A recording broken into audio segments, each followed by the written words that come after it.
আল্লাহ রাসূল একদিন দাঁড়িয়ে আছেন, সঙ্গে কিছু সাহাবী রয়েছেন। আল্লাহর নবী দাঁড়িয়ে আছেন, সঙ্গে কিছু সাহাবী আছেন। একটা মৌমাছির দল উড়ে উড়ে যাচ্ছে।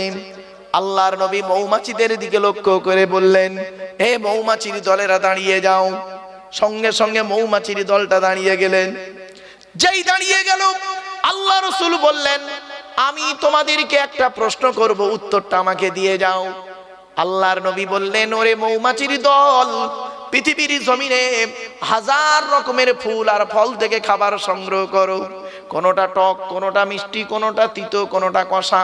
তো তোমাদের পেটের ভিতরে মধুটা এত মিষ্টি হয় কিভাবে? সঙ্গে সঙ্গে মৌমাছির দলের ভিতর থেকে একটা মৌমাছির জবানকে আল্লাহ খুলে দিলেন। ওই সময় সঙ্গে সঙ্গে একটা মৌমাছি বলল কি জানেন? আসসালামু আলাইকা ইয়া রাসূলুল্লাহ, আসসালামু আলাইকা ইয়া হাবিবাল্লাহ। আমরা হলাম কর্মী মৌমাছি, আমাদের চাকে রানী মৌমাছি বসে আছেন, তিনি আমাদের আদেশ করেছেন, তোমরা যেখান থেকে মধু সংগ্রহ করবে, সেখান থেকে আমার চাকে আসার মাঝখানে রাস্তায় যতটুকু সময় পাবে, আখিরি নবীর উপরে দরুদ পড়তে পড়তে আসবে। কি ভাবলেন বাপেরা? বাড়ি থেকে ভাববেন। চলুন এবার আসছি, আমাদের নবীর পরিচয়টা দিয়ে দিই। আমাদের নবী কোন বংশের মানুষ ছিলেন? কুরাইশ কার নাম শুনে নিন। মুহাম্মাদের বাপের নাম আব্দুল্লাহ, আব্দুল্লাহর বাপের নাম আব্দুল মুত্তালিব, আব্দুল মুত্তালিবের বাপের নাম আব্দে মান্নাফ, আব্দে মান্নাফের বাপের নাম হাশেম, হাশেমের বাপের নাম কুসাই, কুসাইয়ের বাপের নাম কিলাব, কিলাবের বাপের নাম মুররা, মুরার বাপের নাম লুবাই, লুবাইয়ের বাপের নাম কাব, কাবের বাপের নাম গালিব, গালিবের বাপের নাম ফিগির, ফিগির থেকে কুরাইশ বংশ এসেছে। বাবা সুবহানাল্লাহ বলতে এতই কষ্ট আপনাদের? যদি কষ্ট হয় আর বলবো না সুবহানাল্লাহ বলতে, চিন্তার কোনো কারণ নেই। রাসূলুল্লাহর পরিচয় পাচ্ছেন আপনি। শুধু তো আমরা পরিচয় না দিয়ে নবী নবী করে চিৎকার করি। চলুন, নবীর বাপের নাম আব্দুল্লাহ, মায়ের নাম আমিনা, দাদার নাম আব্দুল মুত্তালিব, দাদির নামটা কি? নেতিলা বিনতে খব্বাব ব্রাকেটে ফতেমা, কেউ বলেছেন সামিরা। নবীর নানার নাম হলো আব্দুল ওয়াহাব জুগুরি, নবীর নানির নাম হলো বারিরা বা বাররা, নবীর দুধমার নাম হলো হালিমা, নবীর দুধ বাপের নাম হলো হারিস, নবীর দুধ ভাইয়ের নাম আব্দুল্লাহ, নবীর বাপের নাম আব্দুল্লাহ, নবীর দুধ ভাইয়ের নাম আব্দুল্লাহ। দুটো জন এক করে ফেলবেন না। নবীর জন্ম 570 খ্রিস্টাব্দে। ইংরাজি কি মাস ছিল? 29শে আগস্ট। আরবি মাস ছিল রবিউল আউয়াল মাস, 12 তারিখ, মতান্তরে 9 তারিখ, সোমবার শবে সাদেকের সময়। আরবের মক্কা নগরী কুরাইশ বংশে নবীর জন্ম। নবীর বাপেরা হলো 10 ভাই, নবীর মায়েরা হলো 19 বোন। নবীর 9টা চাচা, 18টা খালা, 6টা ফুফু, 7টা ছেলে মেয়ে। নবীর 9টা চাচার নাম কি? বড় চাচার নাম হারিস, জুবাইর, মুকাইম, ফাইদাক, জাইদাক, আবুল আগাব, হামজা, আব্বাস, আবু তালেব। নবীর বাপ হলো আব্দুল্লাহ। নবীর 7টা ছেলে মেয়ে, 3টে পুত্র সন্তান, 4টে কন্যা সন্তান। 3টে পুত্র সন্তানের নাম কি? বড় ছেলেটার নাম হলো কাসেম, পরের ছেলেটার নাম হলো তাহের বা তৈয়েব, ছোট ছেলেটার নাম হলো ইব্রাহিম। 4টে কন্যা সন্তানের নাম কি? বড় মেয়েটার নাম জাইনাব, রুকাইয়া, উম্মে কুলসুম, ছোট মেয়েটার নাম হলো ফাতেমা। এরপরে আসছি, কোরআন নাজিল হলো নবীর উপরে। এখন কোরআনের পরিচয়টা দিয়ে দিই, শুনে নিন। এ কোরআন আল্লাহর তরফ থেকে জিবরাইলের মাধ্যমে হযরত মুহাম্মদ সাল্লাল্লাহু আলাইহি ওয়াসাল্লামের উপরে আরবের মক্কা নগরের নিকটবর্তী একটি গুহাটির নাম হলো হেরা। হেরা নামক গুহাতে 610 খ্রিস্টাব্দে, কত 610 খ্রিস্টাব্দে 1 ফেব্রুয়ারি সোমবার। এগুলো মনে রাখবেন। আজকের তারিখটা কত আছে বাবা? 23শে ডিসেম্বর 2025 সাল, তাই তো নাকি? কি বার ছিল আজকে? মঙ্গলবার। আর কোরআন এসছে কবে? 610 সালে। 610 সালে 1 ফেব্রুয়ারি সোমবার। বাড়ি থেকে দুটো সাল লিখবেন, উপরে লিখবেন 23/12/2025 সাল, আর নিচেই লিখবেন 2-1-610 সাল। মাইনাস প্লাস করবে, করলেই পেয়ে যাবে। কতদিন আগে এই কোরআন নাজিল হয়েছে? 610 খ্রিস্টাব্দে 1 ফেব্রুয়ারি সোমবার কোরআনের প্রথম আয়াত নাজিল হলো, ইকরা, রিড, পড়ো পড়ো পড়ো। আর আমাদের প্রথম বাক্য এখন কি জানেন? রাগ করবেন না কেউ, গেল গেল গেল, পেট শান্তি দুনিয়া শান্তি। এই কোরআনে আছে 82 জায়গায় নামাজের কথা বিভিন্ন অ্যাঙ্গেলে, আর 92 জায়গায় আছে লেখাপড়ার কথা। আমরা লেখাপড়ায় পিছিয়ে আছি। রাগ করবেন না, খারাপ সেন্স নেবেন না কিন্তু। চলুন, এখানে অনেক মানুষ আছে দেখবেন, একদম বাস্তব বলছি, আমার মা বোন না কেউ রেগে যাবেন না দয়া করে। অনেক বাড়িতে গিয়ে দেখবেন সামসেট গুলোতে বিশাল বড় বড় কিতাব কেনা আছে, ছেলে আমার আলেম হবে, মাস্টার, ডাক্তার, ইঞ্জিনিয়ার, প্রফেসর হবে। আর অনেক বাড়িতে গিয়ে দেখবেন সামসেট গুলোতে বিশাল বড় বড় তরকারির হাঁড়ি আছে, মাল বগরাই দিয়ে বেরোবে। বাবা, হাঁড়ি দিয়ে ঘর ভর্তি না করে কিতাব দিয়ে ঘর ভর্তি করুন। ছেলেকে ধনী না বানিয়ে জ্ঞানী বানিয়ে যান, ছেলেকে ধনী না বানিয়ে জ্ঞানী বানিয়ে যান। অনুরোধ করে বলে যাচ্ছি, শত মূর্খ লয়ে আমি স্বর্গে নাহি যাব, দ্বাদশ পণ্ডিত নিয়ে পাতালেই রব। 100 জন মূর্খ মানুষকে নিয়ে স্বর্গে গিয়ে কোনো লাভ নেই, 12 জন শিক্ষিত লোককে নিয়ে নরকে থাকা অনেক ভালো। মূর্খ বন্ধুর থেকে শিক্ষিত শত্রু ভালো। জ্ঞানী গুণী বুদ্ধিজীবী মানুষ লেখাপড়ার গুরুত্ব কত বেশি জানেন, শুনলে চমকে যাবেন। ছোট্ট একটা উদাহরণ দিচ্ছি, আপনাদেরকে অনুরোধ করে বলে যাচ্ছি, আপনারা যেমন ছেলেদেরকে মাধ্যমিক, উচ্চ মাধ্যমিক, বিএ পাস, এমএ পাস, আলেম, হাফেজ, মাস্টার, ডাক্তার, ইঞ্জিনিয়ার, প্রফেসর করাচ্ছেন, সাথে সাথে মেয়েদেরকেও মাধ্যমিক, উচ্চ মাধ্যমিক, BA pass, MA pass, আলেমা, হাফেজা, master, doctor, engineer, professor করাবেন। কারণ কি জানেন? ইংরেজিতে একটা কথা আছে, 1 mother's is equal to 100 teacher. একটা মা হলো 100 জন শিক্ষকের সমতুল্য। একজন পুরুষ যদি শিক্ষিত হয়, সে কেবল নিজেই শিক্ষিত হয়। একজন নারী যদি শিক্ষিত হয়, গোটা পরিবারটা শিক্ষিত হয়। নারী শিক্ষার গুরুত্ব খুব বেশি গো বাপ। এই কোরআনে 3টে সূরা আছে শুধু নারীদের আলোচনা। সূরা নিসার মধ্যে নারীদের আলোচনা, সূরা নূর নারীদের আলোচনা, সূরা আহজাব নারীদের আলোচনা। কোথায় আছেন আপনি? আপনি তো সব ভাবেননি কোনোদিন। এই কোরআনে আছে 250 রকমের হারাম। কত কত কত? 250 রকমের হারাম। আর এই কোরআনে আছে 250 রকমের হালাল। আপনি কটা হারাম জানেন? ওই সুদ খাওয়া, মদ খাওয়া, ঘুষ খাওয়া, বিয়ের পণ নেওয়া, নারী নির্যাতন করা, জমির আলচুরি করা, হুক মেরে কারেন না, আর জানে না। 250 রকমের হারাম। 2-4টে বলবো? হ্যাঁ, এই দেখুন, স্ত্রীর পিতামাতাকে গালি দেওয়া হারাম। স্ত্রীর পিতামাতাকে, শ্বশুর শাশুড়ি গালি দেওয়া হারাম। এবার আপনি এখানে বসে ভাবুন, ঈদের দিন রাতের বেলা একটু রাত করে ঘুমিয়েছেন, সকালবেলা আপনার স্ত্রী ঈদের দিন সকালবেলা উঠতে একটু দেরি করেছে, বেচারা উঠতে পারেনি ঠিক মতো, এখন খাবার তৈরি হয়নি। ও করেছে কি, ঈদের নামাজ পড়তে যাবে, খাবার এখনো হয়নি। স্ত্রীকে করলো কি, ঈদের দিন সকালবেলা তার মামাসি তুলে গালাগালি করলো, এমনকি মরা বাপটাকে কবর থেকে তুলে আনলো, মরা মাটাকে কবর থেকে তুলে আনলো, তার চোখের পানি ফেলেই দিয়ে ও করলো কি, গোসল করে নতুন জামা কাপড় পরে আতশ সুরমা মেখে 2 রাকাত ঈদের নামাজ, মাঠে গিয়ে ঈদের নামাজ পড়ে ইমাম সাহেবের বুকে বুকে মিলছে। হাও মনে করলো ঈদের নামাজ আল্লাহ কবুল করে ফেলেছে। এত সোজা নয়। কোরআনে বলা হয়েছে নাসাবাও ওয়া সিহরা, শ্বশুর জামাইয়ের সম্পর্ক আল্লাহ দিয়েছে, দিয়ে বংশ বিস্তার করেছে। কোথায় আছেন আপনি? আরেকটা বলছি শুনুন, আরেকটা হারাম। আল্লাহ রাসূল বলেছেন লানাল্লাহু মান সারাকা মানারাল আরদি, ওই সমস্ত লোকেদের প্রতি আল্লাহর গজব, জাহান্নাম, যারা জমির আলচুরি করে করে জমি বাড়িয়ে নেয়। কত আলচর চাচা বসে আছে, আল্লাহই ভালো জানি, রাগ করবেন না। আরেকটা হারাম দিচ্ছি, রাগ করবেন না আমাকে। আল্লাহ বলছেন ইন্নাল্লাযীনা ইয়াকুলুনা আমওয়ালাল ইয়াতামা যুলমান ইন্নামা ইয়াকুলুনা ফি বুতুনিহিম নারা ওয়া সায়াসলাউনা সাঈরা। 4 নম্বর পারা 17 নম্বর পৃষ্ঠা 14 নম্বর লাইন, সূরার নাম সূরা নিসা 10 নম্বর আয়াত। যারা এতিমের মাল খেয়ে নেয়, এতিমের মাল যারা খায়, এতিমের মাল যারা ভক্ষণ করে, ওরা ওদের পেটে নরকের আগুনগুলো ঢোকাতে শুরু করে। আমি আল্লাহ ওদের নামে, ওদের জন্য সাইর নামক জাহান্নাম নির্ধারিত করে রেখে দিয়েছি। রাগ করবেন না। বাপ মারা গেছে, চাচা বেঁচে আছে, বাপ মারা গেছে, চাচা বেঁচে আছে। ছোট ছোট ভাইপোদের সম্পত্তি চাচা নিজের নামে রেকর্ড করে বসে আছে। উনি আবার হাজি সাহেব। রাগ করবেন না। যারা ইতিমের মাল খেয়ে নেয় তারা হলে জাহান্নামী। বাবা কত মাদ্রাসা আছে দেখবেন, কত মসজিদ আছে, কত ব্যক্তি আছে দেখবেন, এতিম বাচ্চাদের নামে চাঁদা তুলে, এতিমদের নামে চাঁদা তুলে নিজের গাড়ি বাড়ি বিল্ডিং করে ফেলেছে।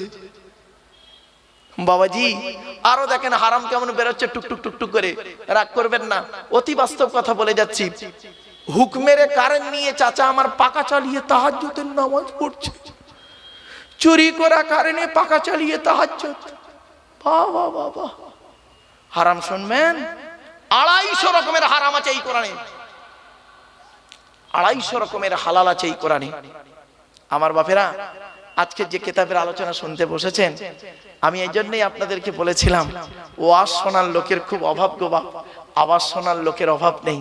তাই আমার কপাল খুব ভালো যে আপনারা এখানে কষ্ট করে বসে আছেন। আমার পরবর্তী বক্তা আওলাদে মুজাদ্দিদুজ জামান, তিনি আসবেন, আখরি মোনাজাত করবেন, তার জ্ঞান গর্ব বক্তব্য আপনারা শুনবেন। তাই তার অপেক্ষায় হয়তো আপনারা অনেকে বিক্ষিপ্তভাবে এতায় ওতায় ছড়িয়ে ছিটিয়ে আছেন। বাবা আমার তো তেমন ইলিম কালাম নেই, আমার তেমন জ্ঞান নেই বাপ, তবে যতটুকু আল্লাহ দিয়েছে তার ভেতর থেকে আপনাদেরকে যতটুকু আল্লাহ পাক বলাচ্ছেন সেগুলো আপনাদের কাছে তুলে ধরছি। চলুন এগিয়ে যাচ্ছি। এ কোরআনের পরিচয় হলো 610 খ্রিস্টাব্দে 1 ফেব্রুয়ারি। মনে আছে না ভুলে গেলেন? কোরআন 610 খ্রিস্টাব্দে 1 ফেব্রুয়ারি সোমবার কোরআনের প্রথম আয়াত নাজিল হলো। ইকরা, রিড, পড়ো পড়ো পড়ো। এই কোরআন নাজিল হলো কিভাবে? এর ভেতরে কি আছে? 30টা পারা, 30টা পারা, 540টা রুকু, 114টা সূরা, 14 থেকে 15 খানা সাজদা, 7টা মঞ্জিল, 8 থেকে 12 খানা সাক্তা, 6666টা আয়াত, কেউ বলেছেন 6236টা আয়াত, 3,23,215টা অক্ষর। এ কোরআন 22 বছর 9 মাস 14 দিন, কম বেশি 23 বছর ধরে কোনো ঘটনাকে কেন্দ্র করে, কোনো ব্যক্তিকে কেন্দ্র করে, কোনো বস্তুকে কেন্দ্র করে, কোন জায়গাকে কেন্দ্র করে কোরআনের আয়াতগুলো নাজিল হয়েছে। 6000 আয়াত নাজিল হয়েছে, 12,000 জায়গায় নাজিল হয়েছে। 6000 আয়াত 12,000 জায়গায় নাজিল হয়েছে। কটা জায়গার নাম জানেন? শুধু মক্কা আর মদিনাই তো জানেন। ওই সূরার প্রথমে লেখা আছে মাক্কিয়া, মক্কা, আর মাদানিয়া লেখা আছে মদিনাই মনে করলেন না বাবা, 12,000 জায়গায় নাজিল হয়েছে। এই আয়াতগুলো কাকে কেন্দ্র করে, কোথায়, কি অবস্থায়, কোন ব্যক্তিকে কেন্দ্র করে, কোন জায়গাকে কেন্দ্র করে, কোন বস্তুকে কেন্দ্র করে কোরআন আয়াতগুলো নাযিল হয়েছে? একটা বলবো, আবার বলবো কি বলুন না একটু, হ্যাঁ শুনুন। আল্লাহ নবী একদিন বসে আছেন, আল্লাহ নবী মসজিদে নববীতে বসে আছেন, সাহাবীরাও আছে। নবীর ডান দিকে বসতেন হযরত আবু বকর সিদ্দিক রাদিয়াল্লাহু তাআলা আনহু, ডান দিকে বসতেন, আর বাম দিকে বসতেন হযরত উমর ফারুক রাদিয়াল্লাহু তাআলা আনহু, আর সামনে বসতেন হযরত উসমান গনি রাদিয়াল্লাহু তাআলা আনহু, হযরত আলী কাররামাল্লাহু ওয়াজহু রাদিয়াল্লাহু তাআলা আনহু। ঠিক এই চারজন চারদিকে বসতেন। আল্লাহর নবীর ডান দিকে বাঁ দিকে যেজন সাহাবী বসতেন তারা হলেন নবীজির শ্বশুর। কি বললাম বাবা? শ্বশুর। কারণ হযরত আবু বকর সিদ্দিক রাদিয়াল্লাহু তাআলা আনহুর কন্যা আম্মা জান আয়েশাকে নবীজি বিবাহ করেছিলেন। আচ্ছা, নবীর স্ত্রীরা হলো আমাদের কে? আম্মা জান। কে বললাম বাবা? আম্মা জান। এখন প্রমাণ কি? এই কোরআনে আল্লাহ বলেছেন, আমি বলিনি, কোরআন বলছে। দেখুন 21 নম্বর পারা 17 নম্বর পৃষ্ঠা, সূরার নাম সূরা আহজাব। আল্লাহ বলছেন আন-নাবিয়্যু আউলা বিল মুমিনিন ওয়া আজওয়াজুহু উম্মাহাতুহুম। মুমিনদের কাছে সর্বোত্তম হলো নবী, আল্লাহর পরে নবী, আর ওয়াজওয়াজুহু নবীর স্ত্রীরা হলো উম্মাহাতুহুম, তাদের মায়ের মতো। এজন্য আমরা বলি আম্মা জান আয়েশা, আম্মা জান খাদিজা, আম্মা জান হাফসা। এটা মাথায় রাখুন। চলো, তো হযরত আবু বকর সিদ্দিক রাদিয়াল্লাহু তাআলা আনহু বলেন আল্লাহর নবীর শ্বশুর। এখন একটু ছোট্ট জিনিস শিখিয়ে দিই আপনাদের। এখন নবীজি বয়সে বড় না হযরত আবু বকর সিদ্দিক রাদিয়াল্লাহু তাআলা আনহু বয়সে বড়? বলেন বলেন। আরে ভুল হোক না ভাই, আবু বকর বড় আপনাদের কাছে, তো মানে সম্মানের দিক থেকে তো নবী বড়, আমি এটা বলছি, অস্বীকার করছি না, 100% নবী বড় সম্মানের দিক থেকে। কিন্তু বয়সে, দিন রাত্রির বয়সের দিক থেকে কে বড়? আবু বকর বড় আপনাদের কাছে? না বাবা, ভুল ধারণা, শুনে নিন। আল্লাহর নবী আবু বকরের থেকে বয়সে বড়। কতদিনে শিখে নিন। আমি বলেছিলাম না, আমার ওয়াজ শুনতে এলে একটু সময় লাগবে, বলে দিচ্ছি সময় লাগবে, ধৈর্য লাগবে, একটু ব্রেন লাগবে। কে আবু বকর বড়? আবু বকর সিদ্দিক রাদিয়াল্লাহু তাআলা আনহু নবীর থেকে বয়সে বড়। কতদিনের বড় শুনে নিন, 2 বছর 2 মাস 10 দিন। কত বললাম, কত বললাম বলুন একটু? 2 বছর 2 মাস 10 দিনের বড় হলো হযরত রাসূল করিম সাল্লাল্লাহু আলাইহি ওয়াসাল্লাম, আর 2 বছর 2 মাস 10 দিনের ছোট হলো হযরত আবু বকর সিদ্দিক রাদিয়াল্লাহু তাআলা আনহু। তাহলে দুনিয়ার দিন রাত্রির গণনা তো ছোট, আর সম্মানের দিক থেকেই তো সাহাবী আপনারা জানেন। ব্যাস চল। তো এবারে সব বসে আছেন মসজিদে নববীতে। মদিনার তৎকালীন সময়ের সবথেকে ধনী লোক, প্রচুর টাকার মালিক, প্রচুর টাকার মালিক। সাহাবীটার নাম কি শুনলেন? সাহাবীটার নাম হলো হযরতে আমর জামুহ রাদিয়াল্লাহু তাআলা আনহু। কি বললাম বাবা, একটু বলেন, উচ্চারণটা করেন। আমর জামুহ বলুন বাবা, বলুন। এই নামটা মনে রাখবেন। কেন এই 2বার 3বার করে বলছি জানেন? যাতে করে ব্রেনে থাকে। হযরতে আমর জামুহ রাদিয়াল্লাহু তাআলা আনহু নবীর এক সাহাবী। উনি উহুদের যুদ্ধে শহীদ হয়েছিলেন। উহুদের যুদ্ধে শহীদ হয়েছিলেন। কপালে এখানে তীর লেগেছিল, তীর লেগে উনি শহীদ হয়েছিলেন। ওনার মাটি দেওয়া হয়ে গেছে। মাটি দেওয়ার শহীদ হওয়ার 35 বছর পরে, কত বছর? 35 বছর পরে ওনার লাশটা যখন তোলা হচ্ছে, দেখা যাচ্ছে সেই টাটকা রক্ত, যেমন সেই যেদিন শহীদ হয়েছিলেন সেদিন যেমন টাটকা রক্ত, তাজা রক্ত বেরোচ্ছেন, আজও পর্যন্ত সেই তাজা রক্ত বেরিয়ে যাচ্ছে। জোরে বলো। এজন্য আপনাদের বলে যাচ্ছি, কয়েক কটা দেহ মাটি খেতে পারে না, টাটকা থাকে, পচে না। 1 নাম্বার, নবীদের দেহ মোবারক মাটি খেতে পারে না, টাটকা থাকে। সুবহানাল্লাহ বলা গেল না? 2 নাম্বার, শহীদানদের দেহ মোবারক মাটি খেতে পারে না, টাটকা থাকে। এই জন্য আল্লাহর রাস্তায় যারা শহীদ হয়েছে তাদের সম্পর্কে কোনো বাজে মন্তব্য করবেন না কোনোদিন। কোরআনের দলিল, কোরআনে বলা হয়েছে লা তাকুলু লিমান ইউকতালু ফি সাবিলিল্লাহি আমওয়াত বাল আহইয়াউম ওয়ালাকিন লা তাশউরুন। 2 নম্বর পারা 2 নম্বর পৃষ্ঠা 13 নম্বর লাইন, সূরার নাম সূরা বাকারা। আল্লাহ বলছেন, যারা আল্লাহর রাস্তায় নিজের জীবনকে বিলিয়ে দিয়েছে তাদেরকে তোমরা মৃত বলো না, বরং তারা জীবিত, তোমরা তা অনুভব করতে পারো না। তারা কবরে কি খায় কোরআন জানিয়ে দিয়েছে। 4 নম্বর পারার 11 নম্বর পৃষ্ঠা 10 নম্বর লাইন, সূরার নাম সূরা ইমরান। লা তাহসাবান্নাল্লাযীনা কুতিলু ফি সাবিলিল্লাহি আমওয়াতা বাল আহইয়াউন ইনদা রাব্বিহিম ইরযাকুন।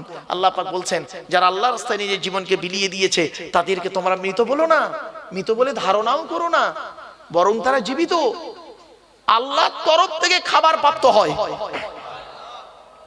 তাহলে 3 নাম্বার হলো, এই 2 নাম্বার হলো শহীদানদের দেহ মোবারক মাটি খেতে পারে না। 3 নাম্বার, মোকাম্মাল কোরআনে হাফেজের দেহ। কি বললাম বাবা? মোকাম্মাল কোরআনে হাফেজ। ওই ছেঁচড়া মার্কা হাফেজ সাহেবের কথা বলিনি বাবা। হাফেজ সাহেব হয়ে মসজিদে ইমামতি করছে আর পাশের বাড়ির মেয়েটার প্রেগন্যান্ট করে দিল, ওই ছেঁচড়া হাফেজ সাহেবের কথা বলিনি আমি। মোকাম্মাল কোরআনে হাফেজের দেহ মাটি খেতে পারে না। শুনে রেখে দিন, এই হাফেজ সম্পর্কে প্রশ্ন এলো। গতকালকে আমার জলসা ছিল আসামে, শোনিতপুর জেলায়। তো কটা ছেলের মাথায় আমি পাগড়ি দিলাম, তো ওরা বললো, হুজুর আপনাকে এই পাগড়িটা দেওয়া হবো। তো আমি পাগড়ি দেওয়ার পরে ওই হাফেজদের সম্পর্কে কোরআন এবং হাদিসের আলোকে কথাগুলো বলেছিলাম, কয়েক কটা কথা। তো 2-1টা কথা আপনাদের বলবো বাবা, হ্যাঁ শুনে নিন। রাসূল বলেছেন, কিয়ামতের মাঠে হাফেজ সাহেবদের মতো শাস্তি কাউকে দেওয়া হবে না, কঠিন শাস্তি হবে ওই হাফেজ সাহেবদেরকে। যে হাফেজ সাহেবরা কি কোরআন ভুলে গেছে, কোরআন মুখস্থ করে কি করেছে, ভুলে গেছে। ভুলে কিভাবে? কোরআন তো আল্লাহর একটা নূর, কদ জাআকুম মিনাল্লাহি নূর, আপনারা কিতাবুম মুবিন। আর এই ফাআমিনু বিল্লাহি ওয়া রাসূলিহি ওয়ান নূর আল্লাযী আনজালনা, সূরা তাকাবুন। এই কোরআন হলো একটা নূর। কোরআনের অনেকগুলো নাম, তার মধ্যে একটা নাম হলো নূর। এই নূর আল্লাহ যাকে তাকে দেয় না, যাকে তাকে দেয় না। আর যাকে দেয় না তাকে আল্লাহ ভালোবাসে বলে দেয়। ইউতিল হিকমাতা মান ইয়াশা ওয়া মান ইউতাল হিকমাতা ফাকাদ উতিয়া খাইরান কাসীরা ওয়া মা ইয়াযাক্কারু ইল্লা উলুল আলবাব। 3 নম্বর পারা 4 নম্বর পৃষ্ঠা 14 নম্বর লাইন, সূরার নাম সূরা বাকারা। বাপেরা, এই কোরআন যার ভিতরে দেয় আল্লাহ, সে যদি কয়েক কটা কাজ করে, আল্লাহর ওই নূরটা অন্তর থেকে কেড়ে নেয়। 1 নাম্বার কি জানেন? কোন হাফেজ সাহেব যদি জেনা করে, কোন হাফেজ সাহেব যদি হারাম খাবার খায়, কোন হাফেজ সাহেব যদি পাপ কাজে লিপ্ত হয়, কোন হাফেজ সাহেব যদি কোরআন তেলাওয়াত করতে ভুলে যায়, বুঝতে পারছেন না ভাষা? যারা হাফেজ আছেন বাবা, প্রত্যেক হাফেজ সাহেব যারা ভালো হাফেজ না, প্রতিদিন কমসে কম 5টা করে পারা তেলাওয়াত করতে হয়। খুব কম করে তেলাওয়াত করতে হবে 5 পারা, আর নইলে 3 পারা তো করতেই হবে। কখন সে ভুলে যাবে তার ঠিক নেই। আর হাফেজদের মর্যাদাটা কেমন শুনবেন, শুনুন। হাফেজদের মর্যাদা কি, কিয়ামতের মাঠে কোরআনের হাফেজদেরকে আল্লাহ বলবেন, জান্নাতের ভিতরে ঢুকিয়ে বলবেন, মোকাম্মাল হাফেজদের ডেকে বলবে, তোমরা এই জান্নাতের সিঁড়িতে ওঠো, প্রথম সিঁড়িতে পা দাও, পা দেবে। তখন আল্লাহ বলবেন, তুমি কোরআন তেলাওয়াত করতে করতে করতে করতে জান্নাতের সিঁড়িগুলো ভাঙো। সুবহানাল্লাহ বলেন। তুমি যে হাফেজ হয়েছিলে, তোমার বাপ কষ্ট করে হাফেজ করেছিল, মা করেছিল মেহনত করে, আজ আমি আল্লাহ করলাম কি, তোমার বাপ আর মায়ের মাথায় নূরের টুপি পরিয়ে দেব। এজন্য মা বোন যারা বক্তব্য শুনছেন, মায়েরা বোনেরা শুনে নিন, পেট থেকে যদি একটা সন্তান হয়, একটা সন্তান যদি পেট থেকে হয়, ওটাকে কোরআনে হাফেজ করাবেন, কোরআনে হাফেজ করাবেন। হাফেজের যে কি গুরুত্ব আপনারা জানেন না। আর হাফেজ করার পরে শুধু এই জরি দর্জি ফুল মেশিনের কাজে দিয়ে শেষ করবেন না। গত পরশুদিন আমার জলসা ছিল হায়দ্রাবাদ, তো হায়দ্রাবাদে অনেক দেখি মানে হাফেজ সাহেব গেছে, ওখানে কি করে, বোরকার কাজ করে, সোনার কাজ, গড়ির কাজ করে। কোরআন তো তারা অনেকেই ভুলে গেছে বাপ, অনেকেই ভুলে গেছে, আবার অনেকেই ইয়াদ রেখেছে। তো আমি এই কথাগুলো ওখানে বলেছিলাম যে শুধু হাফেজ হয়ে কোরআনকে ভুলে যেও না। এজন্য কোরআন আল্লাহর একটা বড় নিয়ামত। এই নিয়ামত যে কি জিনিস, এর আলোচনা যারা শুনবে তাদের প্রতি আল্লাহর রহমত নাজিল করবে। এবং কোরআন থেকে যে কথা বলে আল্লাহ পাক তাকে ইলম বাড়িয়ে দেয়। জোরে বলুন সুবহানাল্লাহ। আমার বাপেরা, এজন্য কোরআনের আলোচনা শুনুন, লস হবে না। চলো, 3 নাম্বার হলো মোকাম্মাল কোরআনী হাফেজের দেহ মাটি খেতে পারে না। 4 নাম্বার, হাক্কানি আলেমের দেহ, কি বললাম বাবা, হাক্কানি আলেমের দেহ মাটি খেতে পারে না, টাটকা থাকে, পচে না। 5 নাম্বার হলো মুয়াজ্জিনের দেহ, 12 বছর যদি কেউ নিঃস্বার্থভাবে আজান দেয়, ওই দেহ মাটি খেতে পারে না, টাটকা থাকে। জোরে বলো। তাহলে আমরা তো 5টার কেউ হতে পারলাম না, তাহলে আমরা কি বাদ হয়ে যাব? 6 নাম্বার একটা লাইন আছে, বলবো? এই 6 নাম্বারটা অন্তত চেষ্টা করুন। কি? হালাল খানেওয়ালা মানুষের দেহ মাটি খেতে পারে না। কি ভাবলেন? এই জন্য আমি বক্তব্যের শুরুতেই না এই হালাল খাবার কথা বারে বারে বলি। কেন বলি? যারা আলেম ভাই আছেন তারা বুঝতে পারছেন হালাল কি জিনিস। হারামকে বর্জন করুন। সুদ খাওয়া, ঘুষ খাওয়া, বিভিন্ন দিকের হারাম, লটারির টিকিট, জুয়া আর নেশাদ্রব্য জিনিস থেকে দূরে সরে থাকুন। নেশাদ্রব্য জিনিস কুল্লু মুস্কিরিন হারাম, প্রত্যেকটা নেশাদ্রব্য জিনিস হারাম, যেটা মস্তিষ্কের বিকৃতি ঘটায়। বাপেরা, নেশাদ্রব্য জিনিস থেকে সরে আসুন। অনেক নেশাদ্রব্য জিনিস এমন আছে, যেমন মানে কি বলবো, বিড়ি, সিগারেট, মানে তারপর তেরেঙ্গা, গুটকা ফুটকা এইসব খেয়ে তার ব্রেনটাকে এমন করে ফেলেছে, ও গুটকা না খেলে আপনার ওই কি বলবো আর সব কি বেরিয়েছে না, বিমল, সিগনেচার, এইসব না খেলে ওর ঘুম হয় না। আবার অনেকে এমন আছে দেখবেন, বাথরুমে গিয়ে বিড়ি না খেলে, বিড়ি বা সিগারেট না খেলে ওর বাথরুমই হয় না। খারাপ জিনিস এগুলো। এই নেশা তো শেষ করতে। আচ্ছা আচ্ছা,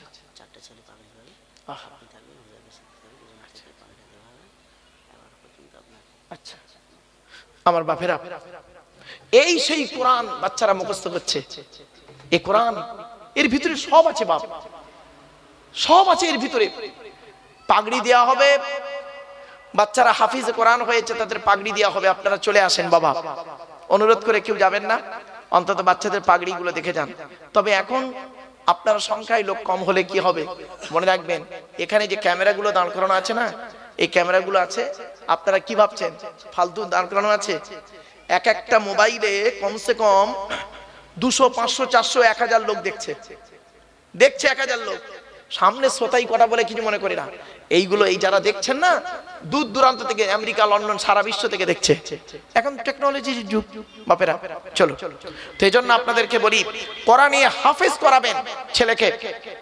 আর হাফেজ ছেলেদের প্রতি আল্লাহ এত রহমত দেয়, হাফেজদের ব্রেন আল্লাহ এত ভালো দেয়, মনে রাখবেন খুব জেহেন শক্তি খুব ভালো। এই জন্য যারা কোরআনে হাফিজ হয় তাদেরকে ভালোবাসবেন। ছোট হুজুর পীর কেবলা রহমাতুল্লাহ আলাইহি, তার মাদ্রাসা থেকে আমি পড়াশোনা করেছি গো বাপ, আর তারই কলিজার টুকরা সন্তানের সন্তান আমার পরই আসছেন। সেই ব্যক্তি ছোট হুজুর পীর কেবলা রহমাতুল্লাহ আলাইহি এত কোরআনকে ভালোবাসতো, এত কোরআনকে ভালোবাসতো, কি করতো জানেন? কোরআন তো তিনি পড়তেন, সঙ্গীদেরকে কোরআন পড়ার কথা বলতেন। আর শুধু তাই নয়, তিনি যত জায়গায় গিয়েছেন, যত জায়গায় গিয়েছেন, যখনই কোনো সুযোগ পেয়েছেন, যখনই কোনো সুযোগ পেয়েছেন, সেখানে একটা হাফিজি মাদ্রাসা করে দিয়েছে। জোরে বলুন, কটা নেবেন? কটা নেবেন? যেখানে গিয়েছেন এত কোরআন পিপাসু ছিলেন তিনি। আল্লাহ রাসূল বলেছেন যে কোরআন থেকে কথা বলে, কোরআনকে ভালোবাসে, তার মানে আল্লাহকে ভালোবাসা। জোরে বলুন সুবহানাল্লাহ। রসুলকে ভালোবাসা। আরে রসুলের চরিত্র সম্পর্কে আপনাদের কি আলোচনা করব, শুনে নিন। আল্লাহ রসুল ইন্তেকাল করলেন। আল্লাহ, যে হাদিসটা বলতে গিয়ে চলে গেলাম গো বাবা। হ্যাঁ, তো হযরতে আবু বকর সিদ্দিক রাদিয়াল্লাহু আনহু ডান দিকে বসে আছে, বাম দিকে হযরত ওমর ফারুক বসে আছেন। এমন অবস্থায় তৎকালীন যুগের সবথেকে বড় ধনী ছিল মদিনায়, লোকটার নাম ছিল আমর জামুহ রাদিয়াল্লাহু তাআলা আনহু। মনে আছে নামটা? উনি আসছেন। তখন হযরত আবু বকর সিদ্দিক রাদিয়াল্লাহু আনহু হুজুরকে বলছেন, ইয়া রাসূলুল্লাহ, এলাকার সবথেকে ধনী লোকটা আসছে, এই দেখুন এলাকার সবথেকে ধনী লোকটা আসছে। নবীজি বললেন, আচ্ছা ওকে আসতে দাও, ওকে আসতে দাও। এলেন, এসে সালাম করলেন, আসসালামু আলাইকুম, সালাম দিলেন, জবাব দিলেন সকলে। নবীজি বললেন, বসো বসো। সাহাবীটি বসলেন। কিছুক্ষণ পরে সাহাবীটি প্রশ্ন করছে, শুনে নিন কি প্রশ্ন। তিনি বলছেন, ইয়া রাসূলুল্লাহ, আল্লাহ আমাকে অনেক অর্থ দিয়েছে, অনেক টাকার মালিক করেছে আল্লাহ। রাসূল বললেন, আলহামদুলিল্লাহ, আল্লাহ যাকে চায় তাকে সম্পদ জ্ঞান দান করেন। তারপরে বলছে, তুমি কি জানতে চাইছো বলো তো? তখন সাহাবীটা বলছেন, ইয়া রাসূলুল্লাহ, আল্লাহ তো আমার অনেক অর্থ দিয়েছে, যদি আপনি একটু বলে দিতেন মরণের আগে টাকা পয়সাগুলো কোথায় ব্যয় করলে আল্লাহ খুশি হতেন, তাহলে আমি মরণের আগে টাকা পয়সাগুলো সেইখানেই ব্যয় করে কবরে যেতাম। আচ্ছা, ওনার এই প্রশ্নটা ভালো না খারাপ? বলুন বলুন। ব্যাস, উনি প্রশ্ন করে চুপ করে বসে আছেন। উনি প্রশ্ন করে বসে আছেন, ওনাকে কেন্দ্র করে আল্লাহ পাক কোরআনের এই আয়াতটা সঙ্গে সঙ্গে জিবরাইলকে দিয়ে নাযিল করে দিলেন। শুনুন, টাকা পয়সা কোথায় ব্যয় করবেন সর্বপ্রথম শুনে নিন। ইয়াসআলুনাকা মাযা ইউনফিকুন কুল মা আনফাকতুম মিন খায়রিন ফালিল ওয়ালিদাইনি ওয়াল আকরাবিন। 2 নম্বর পারার 12 নম্বর পৃষ্ঠা 13 নম্বর লাইন, সূরার নাম সূরা বাকারার মধ্যে আল্লাহ বলে দিলেন, নবী তোমাকে ওরা প্রশ্ন করে টাকা পয়সা কোথায় দান করলে আল্লাহ খুশি হবে, নবী তুমি বলে দাও টাকা পয়সা সর্বপ্রথম তোমরা তোমাদের বুড়ো বুড়ি বাম্মার পিছনে ব্যয় করবে, আল্লাহ খুশি হয়ে যাবে। বাপেরা, বৃদ্ধ পিতামাতার পিছনে পয়সা ব্যয় করুন। আগে ভালো ছেলে হন, পরে ভালো জামাই হবেন। আমরা না ভালো জামাই হতে পেরেছি, ভালো ছেলে হতে পারিনি, ঠিক না বেঠিক? ভালো জামাই হয়েছি, ভালো ছেলে হতে পারিনি। আগে ভালো ছেলে হন, পরে ভালো জামাই হবেন। বাড়ি থেকে ভাববেন কথাগুলো, কত গুরুত্বপূর্ণ কথা। একদিন যেদিন চলে যাব, আপনিও চলে যাবেন, সেদিন বুঝবেন। চলুন এরপরে আসছি। এই আয়াত যখন নাজিল হলো, সাহাবীরা বললেন টাকা পয়সা তো ব্যয় করতে হবে। একজন সাহাবী বললেন, ইয়া রাসূলুল্লাহ, আমি যুদ্ধের ময়দানে গিয়েছিলাম, এসে দেখছি আমার মা মারা গেছে, এখন আমি কি করব বলুন। নবীজি বললেন, শোনো, তুমি যুদ্ধের ময়দানে গিয়েছিলে, এসে দেখছো তোমার মা মারা গেছে, তুমি তোমার মায়ের জন্য দুটো কাজ করবে। 1 নাম্বার, তুমি তোমার মায়ের জন্য রুহে মাগফিরাতের দোয়া চাইবে। 2 নাম্বার, তুমি তোমার মায়ের জন্য দান খয়রাত করবে। কবরে শুয়ে শুয়ে তোমার মা সওয়াব পাবে। আরেকজন সাহাবী দাঁড়িয়ে দাঁড়িয়ে বলছেন, ইয়া রাসূলুল্লাহ, ইয়া রাসূলুল্লাহ, আমার বাপ মা দুজনেই অন্ধকার নীরব নগরে চলে গেছে, এখন আমি কি করব বলুন। আল্লাহ রাসূল বললেন, মান যারা কবরা আবাওয়াইহি আও ওয়াহদিহিমা ফি কুল্লি জুমআতিন গুফিরা লাহু ওয়া কুতিবা লাহু বারাআ। নবী বলেন, জুম্মার দিনে যদি কোনো ছেলে, জুম্মার দিনে যদি কোনো ছেলে তার বাপ আর মায়ের কবরটা একবার জিয়ারত করে, ওই ছেলের দোয়ার ওসিলায় বাম্মার কবরটাকে আল্লাহ আলোয় আলোকিত করে দেয়। বাপেরা, বাড়ি থেকে ভাববেন। এই জন্য আপনাদেরকে বলেছিলাম ছেলেদেরকে একটু লেখাপড়া শেখান, মাদ্রাসায় পড়ান। মাদ্রাসায় পড়ালে কি হয় জানেন? শুনে রাখবেন, এই ভারতবর্ষের জমিনে একজন আলেমের নাম বলুন তো, যে আলেম সত্যিকারের আলেম, সত্যিকারের যিনি হাক্কানি আলেম, তার বাম্মাকে বৃদ্ধাশ্রমে রেখে এসছে, বলতে পারবেন? পাবেন না, জীবনে জীবনে পাবেন না। কিন্তু উল্টো দিকে দেখুন, মাস্টার, ডাক্তার, ইঞ্জিনিয়ার, প্রফেসর, বাপের ভাত দেয় না, মার ভাত দেয় না, বাম্মাকে বৃদ্ধাশ্রমে রেখে এসছে। কিন্তু কোন হাক্কানি আলেম তার বাম্মাকে কোনোদিন বৃদ্ধাশ্রমে রাখবে না, কারণ মাদ্রাসায় ও শিক্ষা দেওয়া হয় না। মাদ্রাসায় কি শিক্ষা দেওয়া হয়? পিতামাতার সম্মান করো, ভাই বোনের হক আদায় করো, একে অপরের দায়িত্ব পালন করো, স্ত্রীর হক আদায় করো, আল্লাহর কথা মোতাবেক জীবনযাপন করো, রসুলের সুন্নাহ হাদিস মোতাবেক জীবনযাপন করো। আমার বাপেরা, কথাগুলো বাড়িতে গিয়ে ভাববেন। এতক্ষণ আপনাদেরকে বিভিন্ন দিক নিয়ে বিভিন্ন কথা বললাম, উদ্দেশ্য ছিল কি জানেন? একটাই, ফিরে আসুন। কোরআনের পরিচয় দিতে গিয়ে উদ্দেশ্য রেখেছিলাম একটাই, ফিরে আসুন।